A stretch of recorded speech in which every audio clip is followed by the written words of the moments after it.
What's going on, everybody? Welcome back to another edition of the Dolphins In Depth podcast. I'm Daniel Oyefusi. That is David Neal rejoining us this week. Thanks so much for tuning in. Quick reminder before we start, make sure to subscribe to the Miami Herald YouTube page, like, share, comment, as well as subscribe to the Miami Herald. Now, we are in what I like to call prime draft season. April has arrived. The NFL draft is just a couple weeks away. We're several weeks removed from the first wave of free agency, so things are starting to slow down a little bit. We still got some news to break down as we preview the draft and look at the state of the Dolphins roster as it stands. However, we do have to start with some really tragic news that broke Monday. Former Dolphins cornerback Vontae Davis was found dead inside his Broward home Monday morning at the age of 35. Davie police arrived at his house in Southwest Ranches, where he was found unresponsive. Investigators said that there is no foul play expected and a cause of death has not been given yet. However, this investigation remains active and ongoing. So, of course, we will provide further breaking details as we get them. Davis was a 25th overall pick of the Dolphins in the 2009 NFL draft. He spent his first three seasons in Miami, where he started 36 games. The Dolphins then traded Davis to the Indianapolis Colts before the 2012 season. And his career really took off in Indianapolis. He was a two-time Pro Bowl selection in 2014 and 2015. He got a big deal along the way. And he spent 6 seasons in Indianapolis before he was released midway through the 2017 season.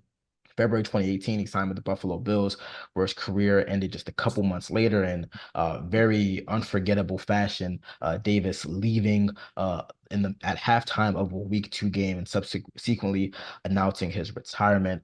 Now obviously, there was a outpour of emotion, tributes, statements after this tragic news broke, including from the Dolphins as well, who said in a statement on Twitter, or X, formerly known as Twitter, we are heartbroken by the sudden passing of former Dolphins cornerback Vontae Davis and extend our deepest condolences to his family and loved ones during this difficult time. Jim Irsay, the owner of the Colts, also wrote as well, extremely saddened to hear the passing of Vontae Davis, a great guy, teammate, player. My prayers to Vontae's family. Now, David, you had some things that you wrote as well on social media, and as somebody who covered him as a former Dolphins beat writer, just want to kind of get your thoughts on the unfortunate and tragic passing of Vontae Davis. Uh, well, Vontae had obviously some episodes that indicated he might have had some problems to that he was dealing with. Problems that I'm familiar with from my family. Uh, I don't obviously we don't know what you know we don't know yet. Uh, what caused what killed him. As a person to deal with, he was great. I wrote when I wrote the first kind of large scale story on him after he was drafted. Spoke with his grandmother, um, who famously very close to because of the Hard Knocks thing. I got to call my grandmother, but like when people were kind of making fun of him for that, I got it because she really kind of raised he and his brothers and sisters, and uh, Vontae was known as kind of the preacher of the group. They were always in church, like as grandmothers who raise us will do if they can. And uh, Vontae would, she was telling me, Vontae would do like they would sometimes have church in the house, and Vontae would do like would be the preacher. He'd be you know, the pastor. And one time, like the lights went out or something like that during this storm, and Vontae's like, "No, no, it's okay, it's okay. It's just God talking to us." And he always seemed to he had a great sense of humor, or I don't know if it's a sense of humor, but have a humor about him, and he seemed to be kind of he seemed to be have great joy of football, and he loved talking about football. He had that very high pitched voice, and just even sometimes listening to Vontae say very pedestrian things was kind of brought a smile to your face just from the way said it. He was I remember he was talking, about pass coverage one time. He said, "Hey, you can't do that because then you lean this way and then they lean that, and then the referee gonna go." It, it's stuff that doesn't translate well unless you're there.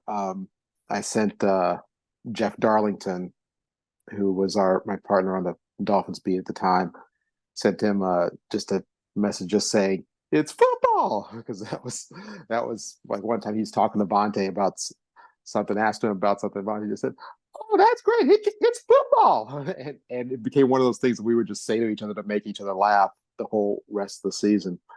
Um, he was, I say, he was fun to talk to. Enjoyed the game. Um, you know, there were talk. He had issues behind the scenes. There were some signs of immaturity, and overall, he had a pretty good NFL career.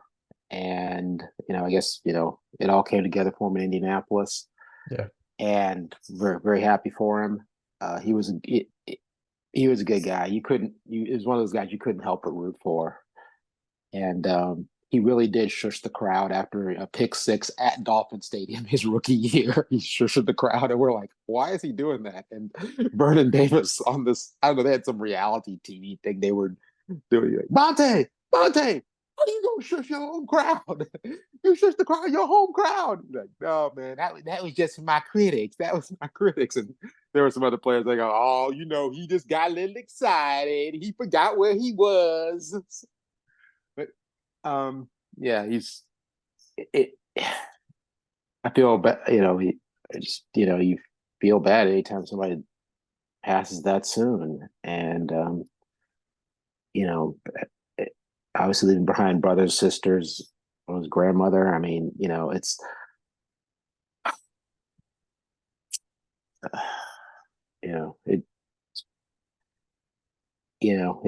it's just sad that he was a good, fun guy to cover. Good, seemed like a good guy. Seemed to gain some maturity later on. And when he left the Bills, like I wrote on Twitter, I said I figured if Vontae does that, he is truly through. Okay, he is truly through. He doesn't have anything left to give you, and that's it. And so yeah, Yeah. but sad deal. Which Most definitely. I know, obviously, his time with the Dolphins, predated my coverage, my time on the beat. But obviously, he was a DMV guy. The younger brother of Vernon Davis, who was a standout in Maryland and a mhm. standout in the NFL as well. So you know that. And again, just from the outpouring of tributes, whether it was Jim Irsay or T.Y. Hilton or Reggie Wayne or just people across the league, how loved and beloved he was. So again, obviously, our thoughts and prayers go to that family, and his loved ones in this trying times. Now it's obviously very tough to transition to just talking about the game. We're going to try to do our best.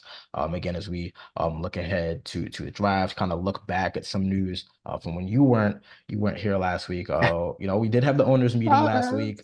I had to on I had to vacation, man. I'm I sorry. respect it. I respect I it. was, I had to hold it down. I had to hold it down. okay. A All right. lot of breaking news from the owners meeting in Orlando. But I want to kind of look back and look ahead to again some news that we haven't gotten to discuss as a duo yet. Um, Mike McDaniel at the league owners meetings for the first time confirmed that an offer from the Dolphins has been made to free agent wide receiver Odell Beckham Jr. Now the free agent receiver visited the Dolphins about 2 weeks ago, but left without left without signing a contract. Mike McDaniel said that, this is something that could take some time. The Dolphins don't have a ton of cap space. Bringing Odell in will probably take a little bit more than, chump change. And Mike McDaniel said that talks are continuing are going to, be ongoing over the next couple of weeks, likely. Looks like maybe this is something that could drag past the draft. As the Dolphins kind of see who they can bring in the draft and then assess the state of the roster. But it's clear that the Dolphins are on the search for a number three wide receiver. They did lose Cedric Wilson, who signed with the Saints, but they re-signed Braxton Berrios, River Craycraft, but they do need a little bit more juice. behind Tyreek Hill and Jaylen Waddle, and boy, Odell Beckham would at least provide the name recognition as well, and he had a pretty solid year with the Ravens, a career high 16.1 yards per reception. Not the Pro Bowl numbers that we were accustomed to the first couple of years of his career, but I said it last week on the podcast. I think that in this specific role as a number three wide receiver in this offense, I think he can be very productive. Now, I gave my thoughts last week, but I want to kind of switch it up for the 2024 season. Would you rather have Odell Beckham Jr. at whatever price point that beat may be? We don't know yet. It's definitely going to be, he signed for 1 year, 15 mil last year. I don't know if he's going to get that, but it is going to take some significant money to bring him in, I believe. Would you rather have Odell as a number three wide receiver at whatever salary cap contract that might be, or would you rather have them bring in a rookie wide receiver, maybe with the 21st overall pick, maybe with their second round pick? What say you? Uh, uh, because, see, a general a wide receiver. See that's way too nebulous. That's way too Well, nebulous a this is a question. deep wide receiver draft. So hey, I don't know if it could be LSU's It, Brian it, Thomas, it could it, be Xavier Worthy, who just it, set the new 40-yard dash record at the combine a couple weeks back. Hey, I mean, if they get a guy in the first 2 rounds, it's going to be a guy who is regarded as an impact guy and can come in and make a contribution on day one or pretty early in the season. I mean, obviously from his numbers, he can still. I don't know, he can still play. Seems like such an understatement, but he can still play I very mean, well, a lot of well. people, I mean, this is Twitter talk, but a lot of people kind of see the numbers and they say, "Oh, he's washed." I don't think Odell is washed. I don't. No, He's not. how He's not. He's not what he was prime Odell, pre-injuries right, Odell. But I think right, he had some really strong moments last year that right. could carry over. And again, a number three wide receiver role, a very well-defined number three wide receiver role. Also, uh, that it boy, there's a lot. There's a lot of other threats to deal. There's a lot of other threats to deal with, so it opens things up for you. And in the Dolphins' offense, there's also, uh, you know, obviously a lot of other threats there. It's going to open things up for him.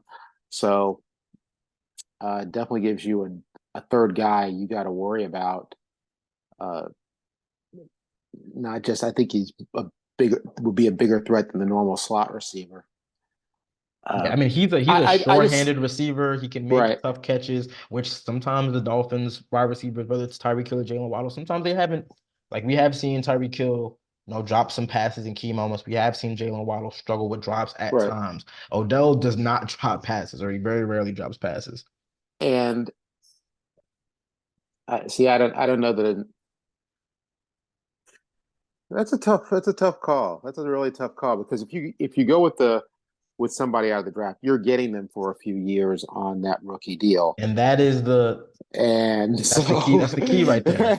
I know I said right, for 2024, but you just have to naturally think, yeah, as well when you bring in a number three wide right, receiver. I mean, when you bring in a rookie wide receiver, Tyreek Hill's entering his age 30 season. Obviously, they wanna tie up Jaylen Waddle for the future. But I think those are gonna be some tough contract negotiations. I said it last week as well. Like if I was the Dolphins, I would be ahead of the curve, trying to pay Jaylen Waddle before, Jamar Chase, before Justin Jefferson gets paid. Those guys are right. probably going to get 30 mil. And I said it last week. I'm not saying that Jaylen Waddle is going to get 30 mil, but I think he's going to get pretty close to it, just like the way the market works. He's Like we saw with yeah, Christian Wilkins. Like when guys get paid, that just increases the floor for everybody else. So just to get another legitimate young wide receiver who can play, and you've got him for the next 4 or 5 years, perhaps. I think that you're not only setting yourself up for immediate success, but long-term success as well. right. And that's the advantage of taking the unknown rookie commodity, which no matter how well anybody scouted and everything, they are still unknown. For sure. They are still unknown, and that's the advantage of going with the unknown commodity over the known commodity. If you're a sharp-eyed scout, you know what you're getting with Odell Beckham. Um, and you can even see if things are starting to slip precipitously. So you know, but yeah, that money thing, that cost thing, especially with the Dolphins situations. Yeah, I mean Uh, they only have about $5 million. I think that this is one of those things that it might have to stretch until the Xavier Howard windfall kind of kicks in. They get that $18 million in June 1st. I think yeah, that's when we might see them start to make some moves that have to that's why I think we might see an uptick in moves. And again, Odell might not be in a position where he wants to wait. The Dolphins might be in a position where they would like to wait. Obviously, if they brought right. him in and they gave an offer, there was, they're able to sign him now if they want to. But just kind of given the nature of where they are, I know our own Barry Jackson has been reporting that they've been kind of looking at some interior offensive linemen as well. But it's clear that the financial terms is like this. That's the sticking point. Yeah, That's of that's why this hasn't. That's why he's not a Dolphin yet. And course. I do wonder if, what changes, if they would they draft a wide receiver and bring Odell in? Is it one or the other? I'm not saying you can't do both, but if you draft a wide receiver in the first round or maybe the second or even the third round, like you probably want those guys to get reps and On expect the them field. to be a player. Yeah. If they do draft someone in the first 2 days, is there room for an Odell? Again, like there's already the bulk of the targets are going to Jaylen Waddle, Tyreek Hill as it is. But if you bring in a young wide receiver, you're almost kind of stunning their growth. I don't say stunting the growth, but hey, there's only so many balls to go around for pass catchers, and you bring in the tight ends and the running I, back. I do wonder how that meshes together. I think right now there's a clear void for number three wide receiver that Odell can fill. If you bring in a young wide receiver who they think is ready to contribute very early, I don't know if those timelines kind of match. I don't know if it necessarily stunts their growth. I mean, I think if they did draft someone in there and this drafted wide receiver is playing number three wide receiver, I think they'll get, the snaps they get are, I think that's the experience they need. And yeah, they're not going to get as many, you know, balls thrown to them as if they were, the number one wide receiver or number one or two on another team. But I don't think that stunts their growth.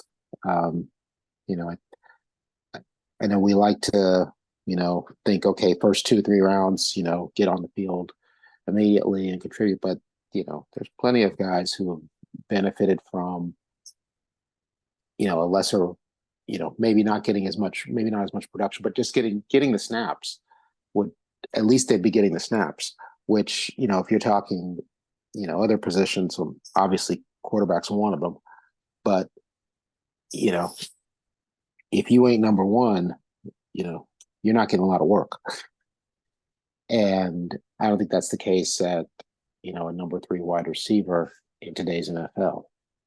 So, That's a good point. That's a good point. I was gonna say you mentioned the snap counts. The Dolphins have they've really limited Tyreek Hill and Jaylen Waddle snap counts. Like they're only playing 65% of the snaps. As usual, starting wide receivers are on the field for just about every play. So you do have a lot of moments where Tyreek Hill isn't on the field, Jaylen Waddle isn't on the field. Both of those guys are on the field. You feel a lot better about the Dolphins offense when those guys are off the field. You got Odell Beckham Jr. and maybe a number one, number two round receiver as opposed to some of the other options that they have in house. So it'll be interesting to see what the Dolphins do in the draft, whether that prohibits them or takes them out of the Odell market, or maybe they get both. Maybe they don't draft a wide receiver and they circle back to Odell after the draft, or maybe before. But it's really interesting. But like I said, it's very clear that they're in the market for a number three wide receiver, and we'll see who eventually fills that role soon enough. All right, we're gonna take a short break, but when we come back on the other side of things, the Dolphins had a very, very busy free agency period, but they're not the only team in the division making moves. We're gonna talk about one of their division rivals and see how they stack up with Miami. Stay locked with us. We'll be back soon. What's going on? Still here on the Dolphins in Depth podcast with David Neal, talking all things Dolphins. Now, the first half, we broke down the Dolphins' pursuit of a number three wide receiver and Odell Beckham Jr. In particular. And I'm going to go big picture in the second half. Again, things have kind of slowed down on the free agency front. For the Dolphins was a very hectic period, a lot of turnover on the roster. Mike McDaniel spoke about that, saying, they were kind of confined or constrained by the salary cap. They had to make some hard decisions, and make decisions with the entirety of the team in mind. But they're not the only team in the AFC East that has made a lot of big moves. We're going to talk about the New York Jets in the second half because uh, obviously they're the Jets, but they have made some very, very notable moves this offseason. I think that outside of the Dolphins, and maybe even more so than Dolphins, the Jets have been very, very active. Just recently, a couple of days ago, trading for former Eagles pass rusher Hassan Reddick. They've also signed former Chargers wide receiver Mike Williams. So they got a big play threat for Aaron Rodgers. They've fortified the offensive line, you could say, signing former Cowboys offensive tackle Tyron Smith, trading for former Ravens offensive tackle Morgan Moses, and then signing John Simpson as a starting guard from the Ravens as well. So the Jets are making a lot of moves after a very disappointing season. That was obviously headlined by Aaron Rodgers' torn Achilles injury, just what was it, 6 snaps into Yeah. his Jets tenure. And shoot, for all the offseason moves that you want to talk about for the Jets, the biggest move might be just getting Aaron Rodgers back on the field. Yeah. Yeah. I gotta ask you, as you look at the moves that the Jets have made, you look at what the Dolphins have done. The Bills have kind of had a bit of a static free agency period. They released a couple guys. I think they're going to kind of retool in the draft. They have like a precarious cap situation as well. The Patriots, obviously, they're rebuilding. They got the number 3 overall pick, is it? But we're just going to focus on the Dolphins and the Jets. Which team is better set up for success in 2024? I'm talking about long term. I'm talking about 3, 5 years, but just for the 2024 season. Which team is currently set up the best for success? Well, I would stay with the Dolphins. You don't know what. I mean, obviously, I agree with you. The biggest addition to the Jets would be a healthy Aaron Rodgers. Theoretically, I mean, Aaron Rodgers. I'm sure he takes care of himself very well. Uh, he's entering season number 20. This will be his 20th season. Uh, so he's up there, and maybe he's not as fast as he once was. As Fleet far of as foot. running, fleet of foot, right, running the ball, but he's still mobile and can still get out. He's he still would be called a dual threat quarterback if he were black. Okay, no, and so unless I think getting him back, unless there has been, the decline has started with him. Uh, I think that's the biggest deal. And it's sort of like the guy who preceded him at quarterback in Green Bay, Brett Favre. The Brett Favre decline was really, really fast. Like It was he literally had that one crazy season. run where he brought them to the NFC Championship game Right, against the right. Vikings, and then And then after the that it next was like, season, yeah, gone. Yeah, yeah, next season, and I think the Dolphins have played them like I think the second game of the season, and you could see it, and you're like, oh, whoa, he got old over the summer, and it was like all the years caught up to him at once, and uh, I think Aaron Rodgers takes care of himself better than Brett Favre does. I probably does not have the painkiller, addiction problems, which can wear on you physically and mentally. Dealing with that and fighting that.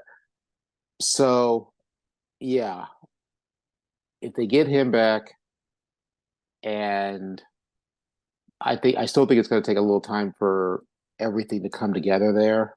So I'm still going to stay with the Dolphins, but yeah, it's getting Aaron Rodgers. The Jets with Aaron Rodgers are are they're a threat to win the division. Definitely a threat to win the division, and can't be taken lightly. I mean, the last couple of years, you knew you got a couple touchdowns in the Jets, and that was probably going to be it.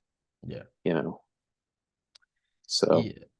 Yeah, so this is really interesting because as I look at these two rosters, and obviously we still got the draft, we still got kind of the second wave of free agency, and I think the Dolphins we're gonna see. I don't think we're gonna see a ton of moves post draft, but we're gonna see more moves than usual just because they do have about $18 million coming in June 1st. But as I look at these current rosters, I actually think the Jets have more in place right now. I think they have more in place, but there's a lot of ifs attached to that. So like, you look at shoot, let's start with some of the guys that they brought in. They brought in Mike Williams, who I think he tore his ACL or is coming back from a serious knee injury, serious leg injury. I don't know if it's a given that he's going to be ready for the start of training camp. I saw some stuff out there about that. So you're gonna have another kind of injury prone guy who, when he's on the field, he is a very, he's a top of the line wide receiver, but that's an if. He struggles to stay healthy. You look at Tyron Smith, who he played most of the season last year in Dallas, but his track record says that he's gonna miss some games as well. You look at Morgan Moses, who they just brought in. He's getting up there in age. He's dealt with some injuries at times. And then obviously the big question mark is Aaron Rodgers, and I don't know if it's more so of like is he gonna stay healthy because I don't he's not hasn't really been an injury like he's dealt with injuries over the course of his career, but I wouldn't say he's an injury prone player. No. It's more so Right. like what does a 40-something-year-old quarterback look like coming from an Achilles injury where like it's not that he is a running back, a wide receiver, a cornerback who's cutting a lot, but you just don't know. It's the same question we have with Kirk Cousins. Like we just don't know because it doesn't happen a lot where you have quarterbacks that are Right. that old, suffering that type of injury, and then trying to come back and play high level ball the following year. And it's part of his game. It's the mobility is Yeah, part of moving Aaron around in the Rodgers' game. pocket, out of the pocket. He Right. doesn't do it Right. like he did it in his prime, but he still does like to move around. Right. And he moves to get that extra few seconds. Even when he's staying in the pocket, he moves to get that extra few seconds and or sometimes extra half second. So, but yeah, it's part of his game. And so yeah, it's that's a big question. Yeah. Now, when I look at the Dolphins, I like what they've done in free agency, and I think that given some of the losses that were expected and ultimately did happen, I think the Dolphins made out pretty well. Like I think, like if I look at the roster, at the end of the 2023 season, you know, and then you kind of add in the health of, guys like Bradley Chubb and Jalen Phillips were coming back from injury. When I look at the roster at the end of the 23 season and the roster that has now been assembled, I would say it's like across the board, they probably like broke even, honestly. You know, I think that, I liked adding Jonnu Smith. I thought that they did well to get, Aaron Brewer, to be the new starting center. It appears. I think that, whether it was Kendall Fuller or Jordan Poyer, they're kind of getting some veteran leadership in the secondary. But we said it, multiple times over the past couple of weeks. I still think that there are some fairly significant holes that need to be filled in the draft and in free agency before training camp starts, and maybe at some point during training camp. That's really on the trenches. We still don't necessarily know what's going to happen with right guard. Obviously, they brought Isaiah Wynn back, who started the first 7 games at left guard. Defensive line, I know that they brought in a ton of guys, like a half dozen defensive linemen since the season ended, but we still don't know that any of those guys is going to be like I'm not even gonna say like be Christian Wilkins, but be, some of Christian Wilkins. Like it might really be, it really might be like by committee approach, and that's Well, fine, but are you gonna get, the production that Christian Wilkins, and you said, hey, like you said it yourself, like they're not gonna get that from one guy, but can they get it from multiple guys? They have a lot of guys who have been, part-time players who haven't really played that much time who are still kind of growing and developing. But the defensive line, that combination of Christian Wilkins and Zach Sealer was a really, really big focal point of the defense. And even when the defense kind of struggled at times, and there was some upheaval, and things, they weren't maybe the entire defense wasn't seeing eye to eye with Vic Fangio. You could count on the defense. Like, sometimes obviously Jalen Ramsey missed first half of the season. Xavier Howard missed some time at the end. There was injuries on the safeties. The one thing you could count on was the defensive line. And obviously things Right. start and end in the trenches on the defensive line. So to not have Christian Wilkins and not to have anybody that you can pencil in right now and say, all right, we lost Christian Wilkins, but we know we can pencil this guy in and we're gonna get significant production, or we're gonna get some quality production. That still does concern me a bit, because again, like, for me, the Dolphins' problems wasn't skill position players, because they had two of the best wide receivers in the NFL. They had two of the fastest running backs in the NFL when healthy. When Xavier Howard and Jalen Ramsey were on the field, they were pretty dang good tandem. The problem for the Dolphins last year was the trenches, honestly. Yeah. They Yeah. couldn't run block. Definitely. Couldn't run block against the better teams. They couldn't pass block long enough for the better teams, and they couldn't get pass rush. So even when you look at, kind of look at the defensive front, and you look at they got Shaq Barrett, but they lost Andrew Van Ginkel, and we don't know the timeline. I mean, McDaniel said there is no timeline for Jalen Phillips and Bradley Chubb. That does concern me. That still does Hmm. concern me, because obviously they're going to come back at some point, but we don't know when. And let's be honest, we don't know what they're going to look like immediately coming off significant leg injuries. ACL for Chubb, Achilles for Jalen Phillips.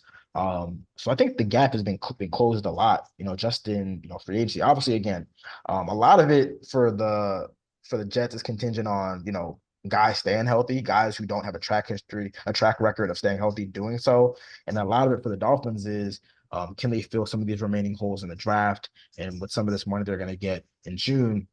And then I think the really big question is, what happens with Jalen Phillips and Bradley Chubb. I think those guys are kind of like X factors, quote unquote. You could say, just because we don't know when they're coming back and how they're going to look. And I think that when those guys were on the field together, we saw the defense really turn. Like, obviously when Jalen Ramsey and Xavier Howard got together, I think we definitely saw the team take off. But it was like also that duo of Jalen Phillips and Bradley Right. Chubb were playing their best ball, before Phillips went down and then Chubb later on. Yeah. I mean, and anytime you have two guys on the edge like that are, creating problems on your edges, and you've got Christian Wilkins, pushing everything back up the middle to where, the quarterback, and we're mainly of course, talking about the passing game because it's a passing league now, uh, creating a real problem with the quarterback. Yeah. I mean, that gums everything up. And all three of those elements are either gone or question marks right now. So yeah, I still think, because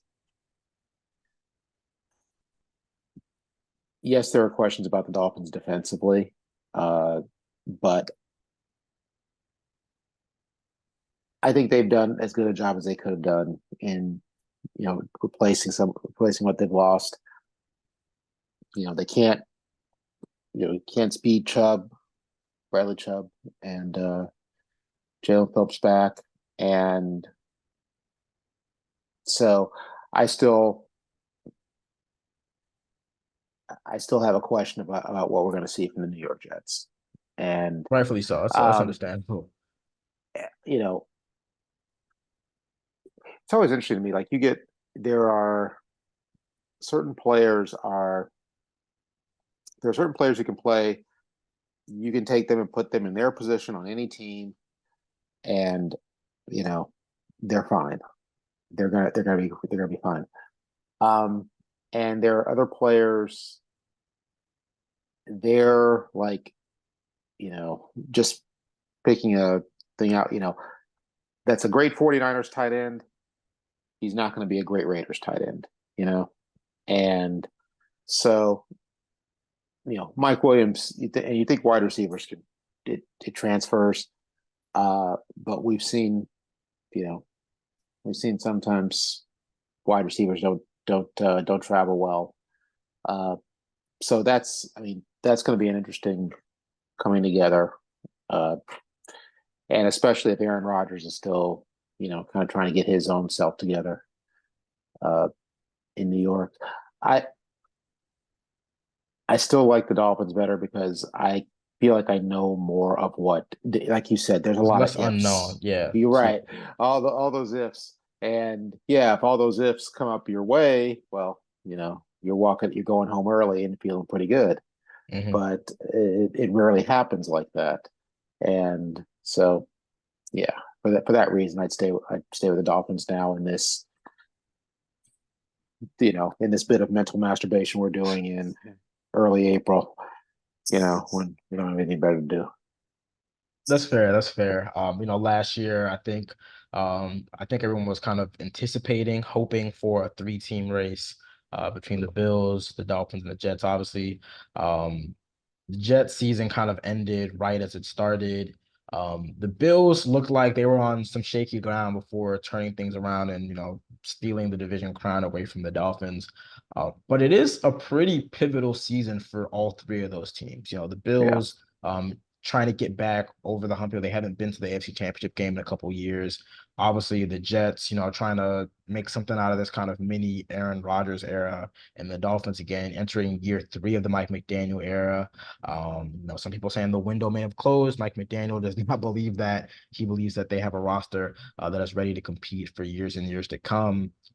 But it is going to be a big year to see what changes they can make and whether they can finally get that elusive first playoff win under Mike McDaniel and the elusive playoff win that has been evading the entire franchise for about 2 decades now. It's elusive. Yeah, very, very, very It's like ghostly, ghostly. Yeah, yeah. mythical. The Sasquatch playoff win.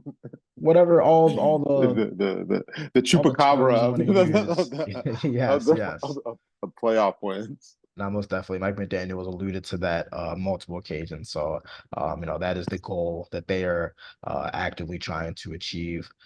Um, all right, that brings us to the end of another edition of the Dolphins in That podcast.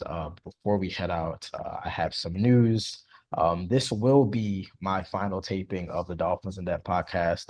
My time with the Miami Herald is ending on Friday. Um, very bittersweet. This has been my home. South Florida has been my home for the past 2 years. It has truly been a pleasure to be on the Dolphins beat. I'm eternally grateful for John Devine, Alex Mena, Monica Richardson, so many others for this opportunity. I had, beyond my wildest imaginations that, I would have left home, just about 3 years ago, came down here on my own, knew nobody here, and to do what I love, which is to write about sports, write about the NFL. Um, I want to thank you, David, for taking on this journey with me, about a year or so ago. Weekly tapings, technical difficulties, a bunch of bloopers that you all will never see. I really have appreciated it. Trying to think too many people to name. Obviously, I want to thank everyone who was tuned into this podcast. Obviously it was a lot of big shoes to fill when Armando and Adam left. And then really, being past the reins of the podcast was very daunting at first, but it's something that I've grown to really appreciate, and I think has really helped me as a journalist. So I am just truly grateful to everyone who's listened to the podcast, who has sent emails, voicing their appreciation, their love of the podcast, who has read my work, the hundreds and hundreds of stories that I've written over the past couple of years. I truly, truly am appreciative, and I'm definitely going to miss the Herald, miss the market. So thank you so much. Man, right as we were getting going, we get getting going good, and you got to go to. Whoa, whoa, whoa, whoa, whoa. Can't reveal it yet. No, Yeah, I keep it well, under wraps. But uh-huh. Thinking your talents elsewhere. like LeBron, reverse LeBron. I took my time to South Beach, taking it elsewhere. But again, just really, really appreciative to everyone who has supported me, supported the podcast, supported my work and on the Dolphins beats. It's definitely been a pleasure. Oh, go ahead. No, I was gonna say it. I we at the Herald really appreciate you jumping in a and yeah, following up, Adam, who was on the beat for a while, and Armando, who was on the beat forever, longer than like a lot of the I've been players have been alive. alive. Maybe longer than the coach has been alive. I'm not sure. Um, but yeah, and I think you've done a tremendous job with it, and burying the podcast the first year or so, uh, solo, and then kind of doing the heavy lifting the last 2 years with me, and it's been appreciated, and we at the Herald are, we're happy you happy, but you know, we don't like to lose those you know who have flourished here, and so yeah. Thank you. I really appreciate the kind words. And again, truly has been a pleasure. South Florida will always be, you know, I guess my second home. Obviously Baltimore is my first home, but it definitely was a fun time. Would have never imagined that I'd be living in Miami. Again, doing what I love. And again, uh, just really, really, truly grateful and blessed for this opportunity. Again, that brings us to the end of another edition of the Dolphins in Net podcast. Um, I will not be back next week to recap another week of Dolphins football. But again, thank you so much for allowing me to provide your Dolphins coverage for the past 2 years. You guys take care. See ya.